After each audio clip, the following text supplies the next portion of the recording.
अमंगल वेशधारी ये शिव, भगवान शिव कुछ नहीं बोले, लेकिन दक्ष का पारा चढ़ता ही चला गया। जब कोई प्रत्युत्तर नहीं मिला तो अंत में भगवान शिव को शाप दे दिया। क्या? आज से किसी भी यज्ञ में शंकर को भाग नहीं मिलेगा। भगवान शिव को जब शाप दिया तो नंदी से रहा नहीं गया। नंदी ने कहा, अरे प्रजापति दक्ष, इतना अभिमान, अरे तुम्हारे पास है क्या ऐसा जो भगवान से द्वेष कर रहे हो, और वो भी हमारे भोले बाबा से? जब मैं भी तुझे शाप देता हूं, बहुत देर से बकबक कर रहा है, तेरे भी बकरे का मुंह हो जाए। भृगु जी वहां बैठे हुए थे। इसीलिए कहते हैं ब्राह्मणों को ज्यादा यजमान का पक्ष नहीं लेना चाहिए। यजमान जैसा करेगा वैसा भरेगा। पंडित जी को किनारे हो जाना चाहिए। लेकिन वहां यजमान का पक्ष लेकर के भृगु जी खड़े हो गए। ए नंदीश्वर, शांत बैठो, ये दामाद और ससुर का झगड़ा है, तुम क्यों बोले? जाओ, मैं भी शाप देता हूं, शंकर के जितने भी गण हैं सब पाखंडी हो जाएं। नंदीश्वर ने कहा, बाबा ये हमारा उनका झगड़ा था, आप बीच में क्यों बोले? मैं भी शाप देता हूं कि सारे सारे तुम्हारे जैसे चाटुकार ब्राह्मण अभक्ष खाने लग जाएं। था तो वो स्वागत समारोह, लेकिन बदल गया साप समारोह में, सापा सापुई होने लगी। भगवान भोले बाबा बोले, भैया यहां तो कुछ और था, रंग में भंग पड़ गया, अब यहां टिकना ठीक नहीं है। नंदीश्वर से संकेत किया, चलो यहां से। भगवान भोले बाबा गणों को साथ लेकर के आ गए, लेकिन दक्ष का कोप अभी भी शांत नहीं हुआ। अब कोई यज्ञ नहीं कर रहा है। क्यों नहीं कर रहा है? भोले बाबा को मिलेगा नहीं, प्रजापति का आदेश है, इसलिए हम यज्ञ ही नहीं करें। यज्ञ होना ही बंद हो गया। तो प्रजापति दक्ष ने विचार किया, कोई यज्ञ नहीं करेगा तो कैसे सृष्टि चलेगी? यज्ञ की बड़ी महिमा है। यज्ञ होना बंद हुआ, तभी से हमारा प्राकृतिक सिस्टम चरमरा गया। क्योंकि गीता जी में जिस यज्ञ की चर्चा की है वो एक क्रम है। हम सबका जीवन यज्ञ में है, बिना यज्ञ के हमारा साथ जीवन नहीं है। तो यज्ञ किया प्रजापति दक्ष ने और कहा कि कोई यज्ञ नहीं करेगा, हम यज्ञ करेंगे और उसमें शंकर को नहीं बुलाएंगे। इतना बड़ा यज्ञ किया हरिद्वार की भूमि पर, लेकिन भगवान को न्योता नहीं दिया। सारे के सारे देवता आ रहे हैं, और कुछ देवता तो ऐसे हैं, रास्ता है कानपुर होके और बाईपास से विमान घुमा के ला रहे हैं। क्यों? कि मैया सती को पता चल जाए कि तुम्हारे यहाँ पिताजी के यहाँ यज्ञ हो रहा है और तुमको नहीं बुलाया गया, देखो हमको बुलाया। कुछ लोगों का स्वभाव होता है, ऐसे समय पे बड़ा आनंद लेते हैं। गड़गड़ाहट हो रही है विमानों की और सवेरे से ही कौतूहल हो रहा है। मैया सती ने कहा कि आज विमान यहां से बहुत जा रहे हैं, क्या बात है? तो देवांगनाओं ने कहा, अरे देवी सती, आप अभी यहीं बैठी हो? अरे तुम्हारे पिताजी के यहाँ इतना बड़ा यज्ञ हो रहा है, तुम गई नहीं अभी तक? तो सती न तो ये कह सकी कि हमें सूचना नहीं है, और न ये कह सकी बहन तुम चलो मैं अभी आ रही हूं। तो मन में गिलानी हुई, पिताजी के यहाँ यज्ञ है और हमको बुलाया नहीं। समझ में नहीं आई बात। तो भगवान शिव के पास गई और भोले बाबा के चरण सेवा करने लगी। माताओं का स्वभाव होता है, बढ़वा दो भैया, बढ़ा दो भैया। जब कोई काम कराना होता है स्वामी जी से, तो उनकी स्पेशल सेवा शुरू हो जाती है। खूब सेवा होती है। अनायास माता सती भगवान की पाद सेवा करने लगी। तो भगवान शिव ने पूछा, देवी क्या बात है, आज कुछ विशेष है क्या? तो मैया सती ने कहा, नहीं नहीं, ये तो हमारा धर्म है महाराज, पति की सेवा करना। बोले, पति की सेवा करना तो ठीक है, लेकिन आज कुछ विशेष सेवा कर रही हो? तब मैया सती ने कहा, आपको पता है, प्रजापतेस्ते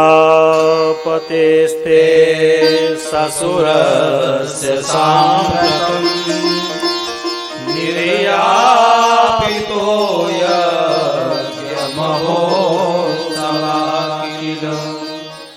वयं च तत्राभिषेकम् ते यद्यर्थितामी विबुधा व्रजन्ति। वैसे तो माताओं का स्वभाव होता है मेरे मैके में, मेरे भैया के यहाँ, मेरे पिताजी के यहाँ मेरे मेरे बहुत करती है। लेकिन मैया सती क्या कह रही हैं? आपके ससुराल में आपके ससुर साहब ने, आपके साले साहब ने बहुत बड़ा यज्ञ किया है। शब्द शैली बदल गई। क्यों? भगवान भोलेनाथ को लगे कुछ अपनत्व की भावना हो, कुछ आत्मीयता हो। भगवान शिव बोले सुना तो हमने भी है देवी, बहुत बड़ा यज्ञ कर रहे हैं आपके पिताजी, लेकिन हमारे पास कोई कार्ड वार्ड तो आया नहीं है, सूचना तो आई नहीं। सती माता ने कहा कि देखो ऐसा होता है कभी कभी निकट से निकट व्यक्ति छूट जाता है, सूचना नहीं हो पाती। कार्ड भेजा जरूर होगा लेकिन पहुंचा नहीं होगा। कभी कभी डाक भी तो लेट हो जाती है, भूल गए होंगे। तब भगवान शिव ने कहा देवी भूला वाला कोई नहीं है, उन्होंने जानबूझ के नहीं भेजा है। तो जो रहस्य प्रभु ने आज तक अपने हृदय में छुपा के रखा था, आज विवश होकर के माता सती के सामने उसको प्रकट किया। क्या मतलब है इसका? नीति कहती है जो मतिमान होते हैं, जो बुद्धिमान होते हैं, वो इन इन कामों को नहीं करते, कभी नहीं करने चाहिए। क्यों? उससे आपकी शांति चली जाएगी। कौन कौन से काम हैं वो?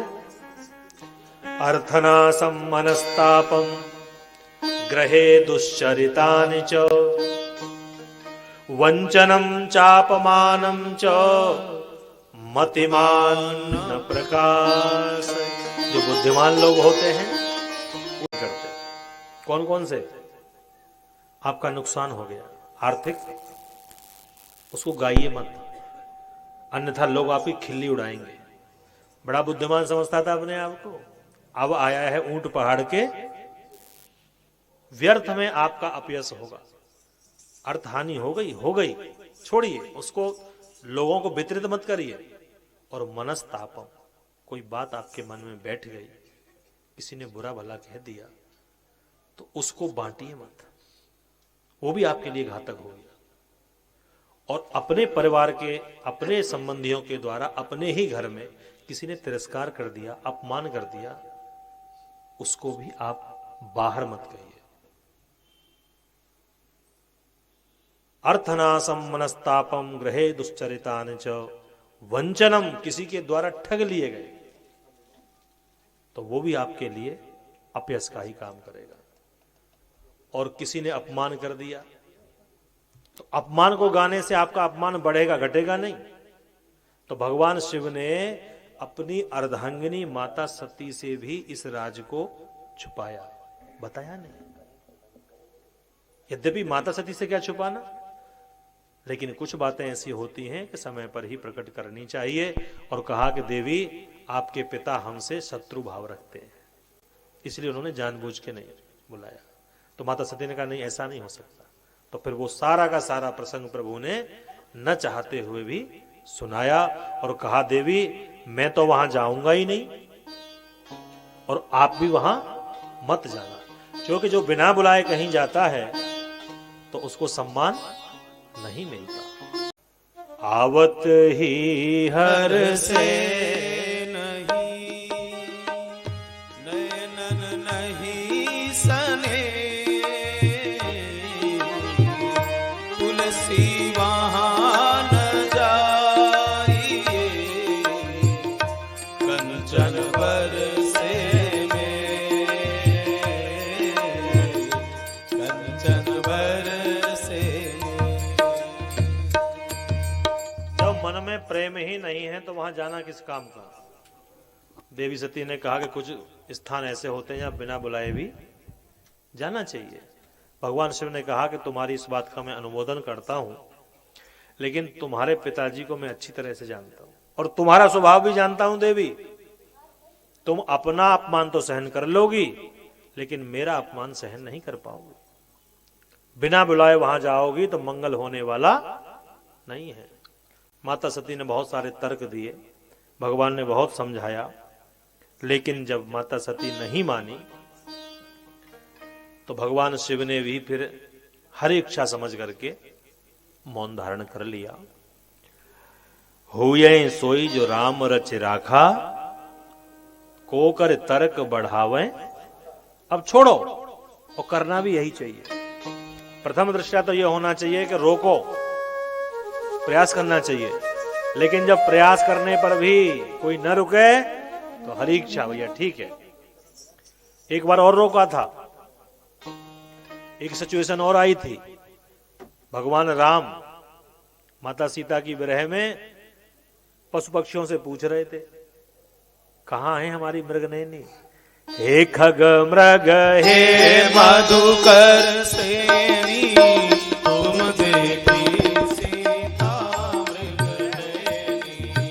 हे खग मृग हे मधुकर सेनी, तुम देखी सीता मृगनयनी। हे खग मृग हे मधुकर सेनी, तुम देखी सीता मृगनयनी। भगवान शिव ने सच्चिदानंद को प्रणाम किया। जय हो सच्चिदानंद भगवान। मैया सती ने कहा, न सत है न चिद है न आनंद है, किसको प्रणाम कर रहे हो। सामान्य मनुष्य की तरह आंसू बहा रहे हैं। इनको तो इतना भी बोध नहीं है कि किससे पता पूछना चाहिए और किससे नहीं। तो सती के मन में बैठ गया कि ये क्या है। भगवान शिव ने बहुत समझाया, देवी लीला चल रही है प्रभु की। अरे तो अभिनय कर रहे हैं, ये मेरे वही उपास्य देवता हैं जिनका मैं निष्दिन अहरनिश ध्यान करता हूं। सती ने कहा, नहीं बात जमी। बहुत समझाया भगवान शिव ने, तो वहां भी बात नहीं मानी।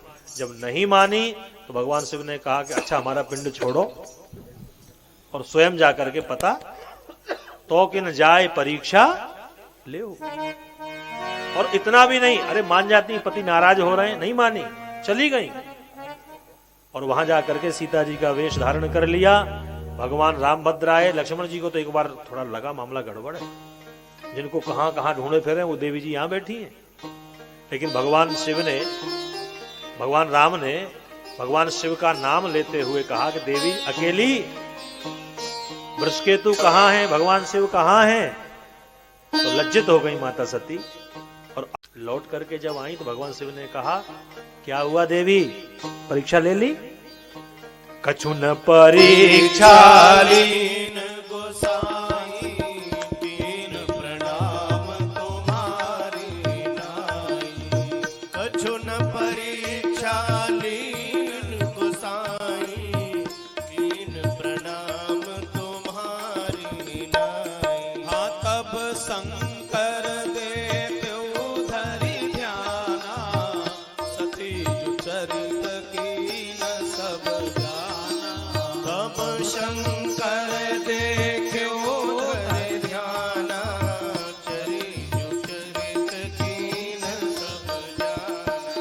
एहि तन सती भेंट अब नाही, शिव संकल्प कीन मन माही। यही तन सती भेंट अब नाही, शिव संकल्प कीन मन माही। कल्पना करिए, जैसे ही माता सती ने सीता का रूप धारण किया, भगवान शिव के मन में एक संकल्प उठा, मेरे आराध्य देव हैं भगवान राम और मेरी आराध्या हैं भगवती सीता। और सती ने सीता का वेश धारण किया है, अब मैं इनके प्रति पत्नी भाव रख ही नहीं सकता। इनसे बड़ा वैष्णव कौन होगा। और जैसे ही सती लौट करके आई, पूछा तो यहां भी झूठ बोला।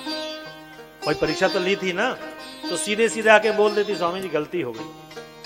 गए तो सही, लेकिन अपमानित होकर लौटे, लज्जित होकर के लौटे। यहां भी कपट किया, और कपट कभी आपको सुख दे नहीं सकता।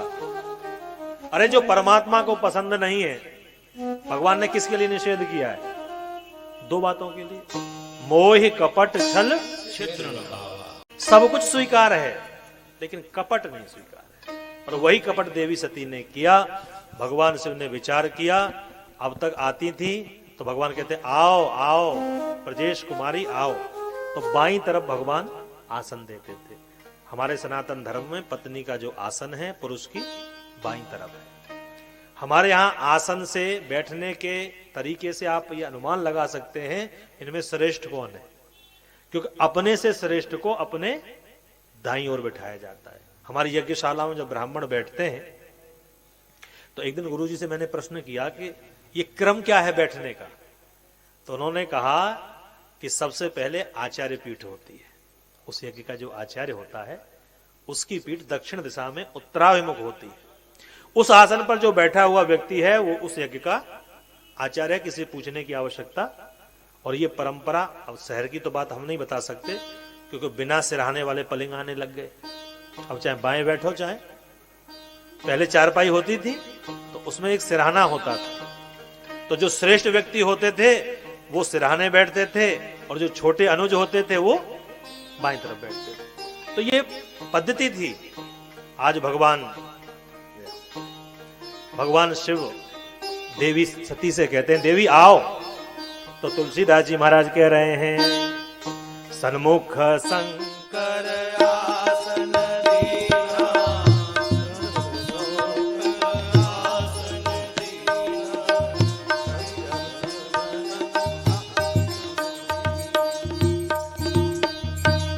आज मैया सती को भगवान शिव ने बाईं तरफ नहीं बैठाया, कहां बैठाया?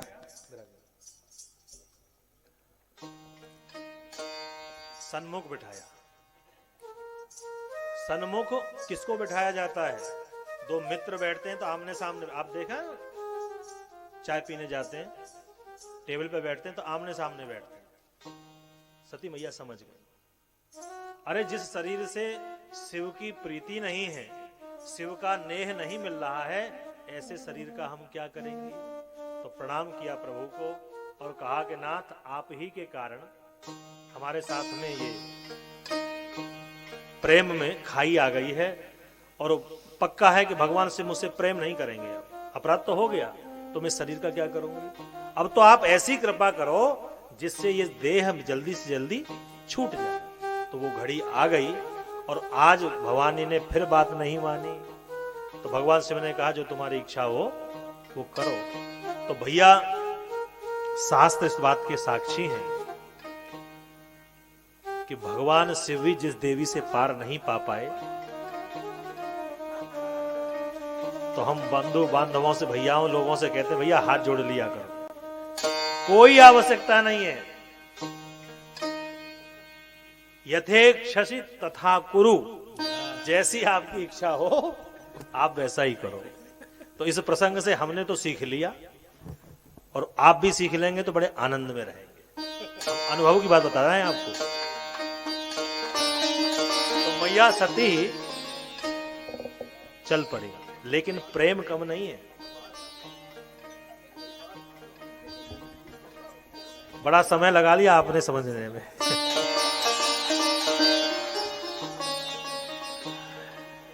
तो गृह लक्ष्मियों की सेवा, गृह लक्ष्मियों का मान, उनका प्रेम होना ही चाहिए। लेकिन माता सती के मन में प्रीति है, घर से निकलती हैं, 2 कदम आगे चलती हैं, लौट करके देखती हैं।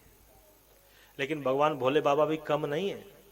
जब सती निकल रही होती हैं तो आंखें खोल लेते हैं, जा रही है, और जब लौट के देखती हैं मैया सती तो बंद कर लेते हैं आंखें।